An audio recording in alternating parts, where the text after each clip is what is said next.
करा आणि स्वदेशी वापरा आणि त्यातून खादी आली, गांधी टोपी आली. एक दिवस नेहरू गांधी टोपी घालून भाषण करतील. शेवटचे जो काळ चालू आहे ना, स्वदेशीचा नारा हे काँग्रेसचे देणगे आणि नेहरू आज काँग्रेसवादी, मोदी आज काँग्रेसवादी झाले. नेहरूवादी झाले आणि गांधीवादी झाले. त्यांनी ट्रम्प यांना इशारा दिला असं देखील चर्चा आहे. मोदींनी ट्रम्प यांना इशारा दिला. मोदी कोणाचंही नाव घेऊन कोणाला इशारा देत नाही, तेवढी हिंमत त्याच्यामध्ये नाही. ते कोणाचे नाव घेत नाही. मराठीमध्ये गाणं आहे, नाव घे ना पोरी लाजू नको. बरं का, त्यांच्यासाठीच आहे. अरे घ्या ना नाव, ट्रम्पचं घ्या, देशाच्या शत्रूचं घ्या, खुल्याम घ्या. पण पंडित नेहरूंचं काय घेतात? त्याने देश घडवला, त्यांचंच नाव घेतात. हा ट्रम्प घुस मारतोय तिथे बसून, रोज शिव्या घालतोय देशाला. तुम्हाला शिव्या घालतोय. नाव घ्या. नाव घ्यायला लाजताय कशाला आणि घाबरताय कशाला? आम्ही घेतो ना. अमेरिकेत जाऊन घेऊ आम्ही, व्हाईट हाऊसच्या समोर घेऊन आम्ही देऊ. पाकिस्तानला इशारा दिला त्यांनी एकदा. चीनला पण द्या. पाकिस्तानला इशारा देणं खूप सोपं आहे, पण पाकिस्तानच्या मागे चीन आहे. पाकिस्तानच्या मागे चीन आहे. जनरल मुनीरच्या मागे ट्रम्प आहे. हे मोदी कसे विसरतात? लाल किल्ल्यावरून त्यांनी खोटं भाषण करू नये. पाकिस्तानचा जो आर्मी चीफ आहे जनरल मुनीर, जो आम्हाला धमक्या देतो अणु युद्धाच्या, त्या मुनीरला ट्रम्पनं एका टेबलावर व्हाईट हाऊस मध्ये जेवायला बसवलं. आमच्या आर्मी चीफला बोलवलं नाही. मग मोदींनी ट्रम्पला आव्हान दिलं होतं. आणि या पाकिस्तानच्या मागे चीन आहे. नुसतं चीनला, पाकिस्तानला दमदून चालणार नाही. चीनला दम दिला पाहिजे. पाकिस्तानच्या मागे उभं राहते. याद राखा. आज स्वातंत्र्य दिन आहे, परंतु राज्यात 7 ठिकाणी अशा वेगवेगळ्या घटना घडल्यात. आंदोलनाच्या कोण आत्मदान करते. हे आमचं स्वातंत्र्याची आजची व्याख्या आहे. म्हणजे मगाशी म्हणालो, शोषित, पीडित, दुर्बल यांच्यापर्यंत अद्याप स्वातंत्र्य पोचलेलं नाही. अजिबात. आज हे लोक भुके कंगाल आहे. आजही मोदी जे भाषण करतात लाल किल्ल्यावरून, ते 80 कोटी जनतेला 5 किलो 10 किलो धान्य देतात जगण्यासाठी. ही शोकांतिका आहे त्यांच्या स्वातंत्र्याची, मोदींच्या 10 वर्षातल्या. आजही 10 किलो धान्य देऊन कसं विकत घेत आहे. सुप्रीम कोर्टामध्ये पीएमची फेर तपासणी झाली. त्यामुळे पराभूत उमेदवार जो विजय झाला हरियाणा. बघा, हरियाणा मधल्या पानिपत मधलं एक गाव आहे बरं का, राखी गौर म्हणून. 2022 साली तिथे एक निवडणूक झाली सरपंच पदाची. अत्यंत प्रेरणादायी गोष्ट आहे. तो उमेदवार हारला. निवडणूक ईव्हीएम वर झाली. त्याला विश्वास होता की हा निर्णय चुकीचा आहे, गडबड केली आहे लोकांनी, भाजपवाल्यांनी. हायकोर्टात गेला, सेशन कोर्टात गेला. त्याच्या आधी कोणी त्याला न्याय दिला नाही. त्याची एकच मागणी होती की त्या भागातल्या बूथ क्रमांक 69 मधली फक्त मतमोजणी परत करा. सुप्रीम कोर्टात त्याने आपली बाजू मांडली. सुप्रीम कोर्टाने 69 बूथ नाही तर सगळ्या ईव्हीएम मागवल्या आणि आपल्या समोर मतमोजणी केल्यावरती पराभूत उमेदवार प्रचंड मताने विजयी झाला. याचाच अर्थ असा आहे, ईव्हीएम घोटाळे करून तुम्ही चिंता, पण आम्ही जे सगळे लोक आहोत ते हरल्यावरती फक्त खडे फोडतो भाजपच्या नावानं, निवडणूक आयोगाच्या नावानं. पण जर त्या उमेदवाराप्रमाणे जर आम्ही मोहित कुमार, त्याचं नाव, जर मोहित कुमार प्रमाणे आम्ही लढाई केली शेवटपर्यंत, तर भारतीय जनता पक्ष औषधाला शिल्लक राहणार नाही. हा ईव्हीएम घोटाळ्यातून निवडून आलेले प्रधानमंत्री, गृहमंत्री आहेत आणि देवेंद्र फडणवीस आणि त्यांचं सरकार सुद्धा. राऊत साहेब, आज राज्यामध्ये अनेक ठिकाणी चिकन मटणाची दुकानं बंद ठेवण्यात आली आहे. काही ठिकाणी विरोध केला, दुकानं सुरू केलेली आहे. आंदोलनं देखील आज काही ठिकाणी झालीत या सगळ्या प्रश्नावरून. देशाच्या स्वातंत्र्य लढ्याचा आणि खाण्यापिण्यावरील बंधनाचा काय संबंध आहे? ब्रिटिश सोडून गेले तेव्हाही त्यांनी अशी बंधन आमच्यावर खाण्यापिण्याची लादली नव्हती. आज धार्मिक सण नाही आहे, आज विजय उत्सव आहे. लोकांनी जे हवं ते खायचं, हवं ते प्यायचं, ते धुंद व्हायचं. असा स्वातंत्र्य दिनाचा सोहळा असायला पाहिजे. जे मगाशी म्हणालो की धार्मिक राज्य होतं, धार्मिक देश होता, यांनी धर्मांतर केलं. त्यांनी तालिबानी प्रवृत्तीचा धर्म इथे आचरणात आणण्यासाठी बंधनं लावली. जसे आता स्वातंत्र्य दिनी मांस खायचं नाही, मांस विक्री बंद, हा नवीन नियम कोणी आणला? काय काँग्रेसने आणला? म्हणजे काय, कुठे आणला काँग्रेसने? कत्तलखाने बंद ठेवा असा निर्णय दिला असेल, पण त्याच्यात तुम्ही धर्मांतर टाकला. खाणारे खाणार, कुणी यांचं ऐकतं का? महाराष्ट्र आहे शिवरायांचा, छत्रपतीचा. छत्रपती काँग्रेसच्या काळात हा निर्णय झाला असं बघा, कत्तलखाने बंदचा निर्णय झाला असं म्हटलं जातं. त्या दिवशी कत्तलखाने बंद, हो. शासकीय सुट्ट्या असतात, हो. त्यात ती एक सुट्टी आहे, कळलं? कत्तलखाने शासकीय आहे. आता आमच्याकडे देवनार कत्तलखाना आहे, महानगरपालिकेचा आहे, शासनाची सुट्टी आहे. त्याच्या पलीकडे काय आहे? याचा अर्थ तिथे मटण विक्रीला बंदी नाही. साहेब, नाशिकमध्ये साहेब, राज ठाकरे म्हटलंय की मुंबईमध्ये फक्त ठाकरेंची शिवसेना आणि मनसेच्या कार्यकर्त्यांची ताकद सन्माननीय राज ठाकरे चुकीचं नाही बोलले. मुंबईसह महाराष्ट्रात म्हणतोय, मुंबई तर आहेच. ओके. मुंबई महानगरपालिका ठाकरे बंधू एकत्र येऊन जिंकणार आहे. माननीय उद्धव ठाकरे, माननीय राज ठाकरे. नाशिकमध्ये सुद्धा आम्ही एकत्र लढणार, ठाण्यामध्ये आम्ही एकत्र लढू, कल्याण डोंबिवलीमध्ये आम्ही एकत्र लढू. अशा अनेक महानगरपालिका आहेत मुंबईसह, जिथे आमची एकमेकांशी चर्चा सुरू आहे. आणि माननीय उद्धव ठाकरे आणि माननीय राज ठाकरे यांची ताकद ही मराठी माणसाच्या एकजुटीची ताकद आहे, आणि ती राहणार. आता कोणतीही शक्ती आली, अघोरी शक्ती आली, तरी ही वज्रमूठ मराठी माणसाची करू शकत नाही. आगामी काळात आपण मनसे सोबत एक मोर्चा सुद्धा नाशिकमध्ये काढतोय. त्या मोर्चाला उद्धव ठाकरे आणि राज ठाकरे एकत्र असतील नाशिकमध्ये. मोर्चाला कोण एकत्र असतील त्याच्या मोर्चाला दोन्ही पक्षाचे, जिल्ह्यातले, शहरातले नेते एकत्र असतील, हे मी नक्की सांगतो. तुम्ही ते नपुंसक वक्तव्य केलं होतं, त्यावरून भाजपचे प्रवक्ते नवनाथ बन यांनी माफी मागावी तुम्ही असं म्हटलंय. आणि ते नपुसक लोक आहेत, त्यांना ते स्वतः नपुसक असल्याचा भास होतो. महाराष्ट्राला नपुसंक करण्याचं काम सुरूच आहे ना, तर चुकीचं काय आहे? या राज्य हा मर्दांचा महाराष्ट्र होता. छत्रपती शिवाजी महाराजांचा महाराष्ट्र, छत्रपती संभाजी राजांचा महाराष्ट्र, शाहू फुले आंबेडकर आणि बाळासाहेब ठाकरेंचा महाराष्ट्र. त्याने सदैव शौर्याची गाथा गायली. पण गेल्या 10 वर्षामध्ये दिल्लीकडून असे प्रयत्न होत आहेत की महाराष्ट्र कमजोर व्हावा, दुर्बल व्हावा आणि शंड व्हावा. मी बरंच सांगतोय, शंड व्हावा. तुम्ही माफी मागावी असं ते मागणी करतो. पण चुत्या आहे काय तो?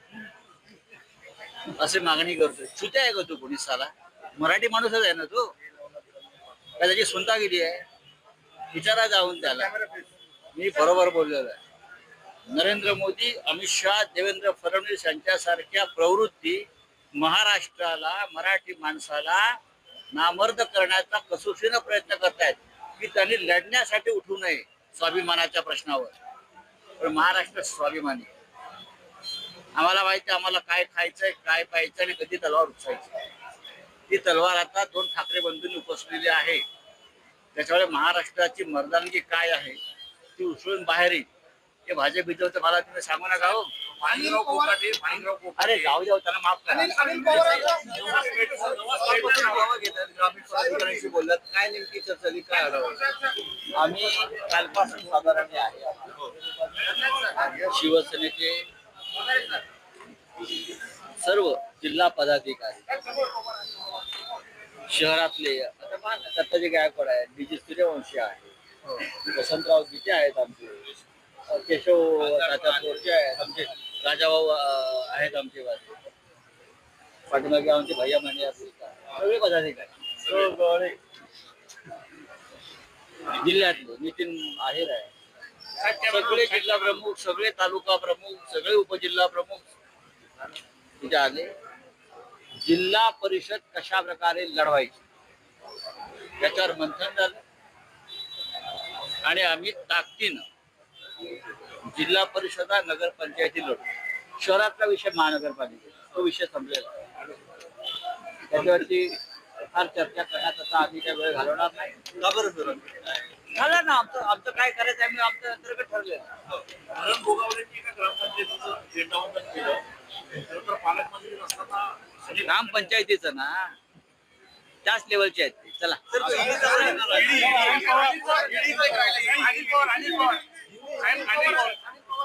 वकिलांनी जो युक्तिवाद केला तो तुम्हाला पटतोय का? ते म्हणणं आहे की अंतर्गत वादामुळे माहितीच्या अंतर्गत वादामुळे दादा भुसेचं नाव घेऊन त्यांना टार्गेट केलं जाते अनिल पवार असं त्यांचे वकील म्हणतायत. आतापर्यंत देशाचे पंतप्रधान नरेंद्र मोदी यांनी ईडीवर केलेली भाषणं या वकिलांनी समजून घेतली पाहिजे. जेव्हा आमच्या सारख्या विरोधकांना अटक करत होते देशभरात, तेव्हा मोदी त्या कृतीचं समर्थन करत होते आणि त्यांचं म्हणणं असं होतं की ईडी उत्तम प्रकारे काम करते, ईडी को मैंने खुली छूट दी. आता जर प्रधानमंत्र्यांनी ईडीला खुली छूट दिलेली आहे आणि शिंदे गटाच्या संदर्भात मंत्र्याचा एक नातेवाईक पकडला गेला असेल तर पंतप्रधानांच्या वक्तव्याचं स्वागत केलं पाहिजे.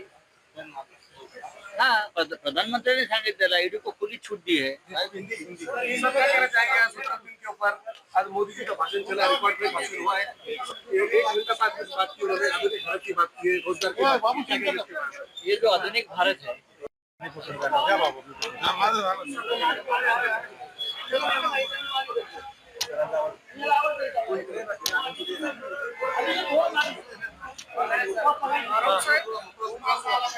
आपण ज्या अनिल पवारांवरती आरोप केले होते दादा भुसे यांच्याशी संबंधित ते आहेत असं ते म्हणाले होते.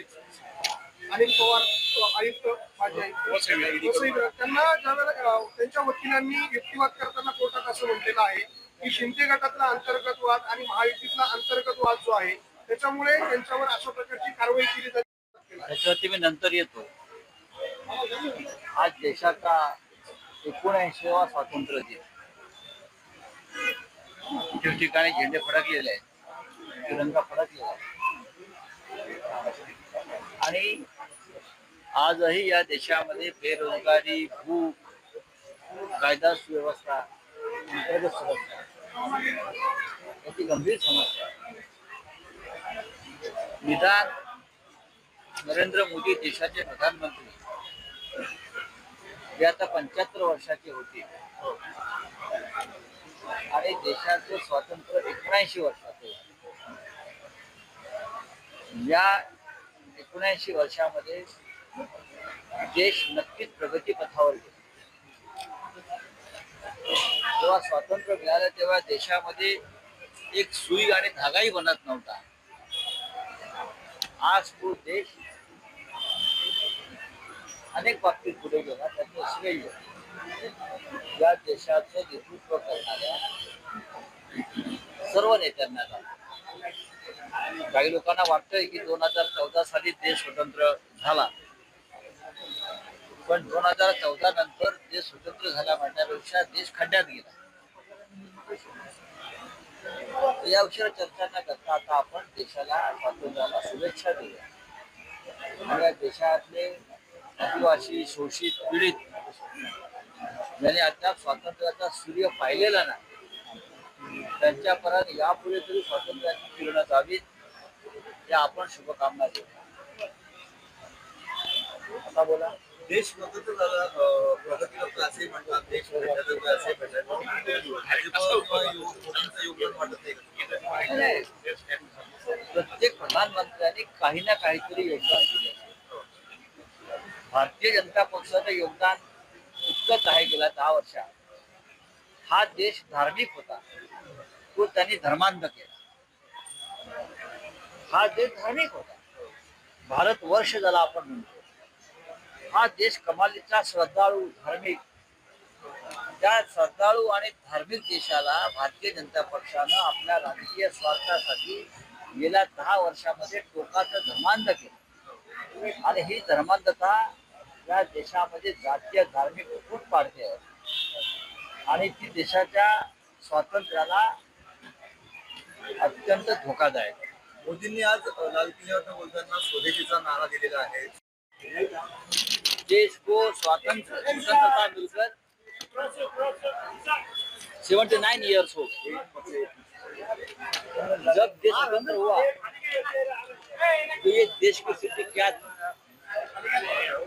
यहाँ एक सुई भी नहीं बनती, एक टासनी नहीं बनती।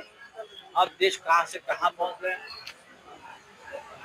ये जो विजन है ये पंडित नेहरू जी का विजन है, ये लाल बहादुर शास्त्री जी, इंदिरा गांधी जी का विजन, ये अटल बिहारी वाजपेयी का विजन, मनमोहन सिंह का विजन, राजीव गांधी का विजन। ध्यान में रखिए मैं क्या बोल रहा हूँ।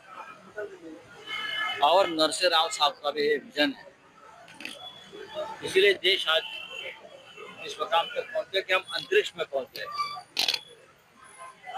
ये अच्छी बात है, देश आधुनिक अगर बनता है। मिस्टर मोदी ने स्वदेशी का नारा दिया, ये भी पंडित नेहरू का विजन है ना, और महात्मा गांधी का विजन है। आज कहा ना स्वदेशी, अब याद आ गई पंडित नेहरू की विजन और गांधी का विजन। स्वदेशी का नारा भी कांग्रेस का ही नारा रहा। आप कुछ दिन बाद आप गांधी टोपी पहनकर भाषण देंगे, इसके सिवा आपके पास कोई चारा नहीं है, पर्याय नहीं है। देश आधुनिक बना है, ये पंडित नेहरू की देन है। मैं मान्य करता हूँ कि मोदी जी धीरे धीरे गांधीवाद की तरफ जा रहे हैं, नेहरूवाद की तरफ जा रहे हैं। ओके।